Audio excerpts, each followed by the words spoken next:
This is just another story, another crazy, bizarre, wild. No, it's not that wild.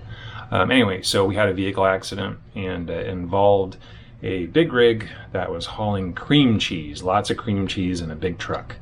And the big rig went off the road, hit an embankment, somehow magically didn't fall off the overpass, overturned, and spilled Philadelphia cream cheese all over the freeway.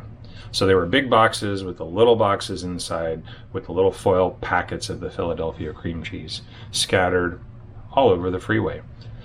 So we get there, and strangely enough, the big rig had overturned, separated from the trailer, and caught fire. So there was crews fighting the fire, and the thing was upside down, completely burning. But one of the things that we also do is we try to clear the roadway the best we can to help CHP get the roadway open. So there is tons of cream cheese little blocks in various state of disarray all over the freeway. So I get a push broom, and I start push brooming them all off to the side of the road. And so making little piles just where they were kind of stuck, and I moved some boxes off to the side of the road. The back end of the pickup, not the pickup, but the big rig, the doors had somehow ripped open or ripped a hole in the side of the truck. Not all of it spilled, but there was quite a bit.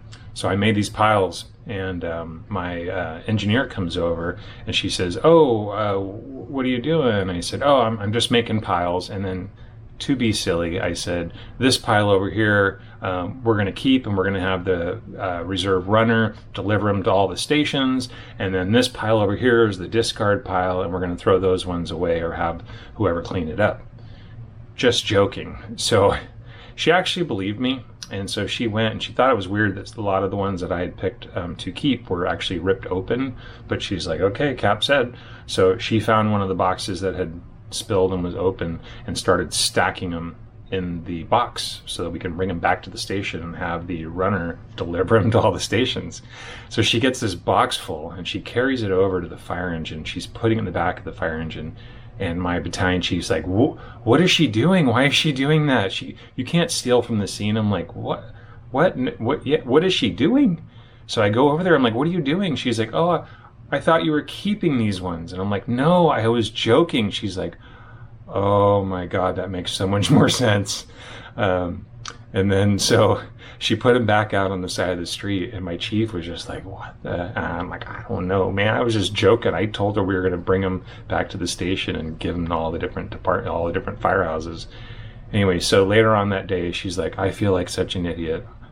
I mean, I should have known you were joking." I was like, "This just got like rocks and dirt and twigs in it, and he wants to keep these ones." Like, okay, well, good for following directions, but you didn't pick up on my clue that I was just being silly, I guess. So just a funny story, wacky story. No death experiences there, just a story. Another one for the books.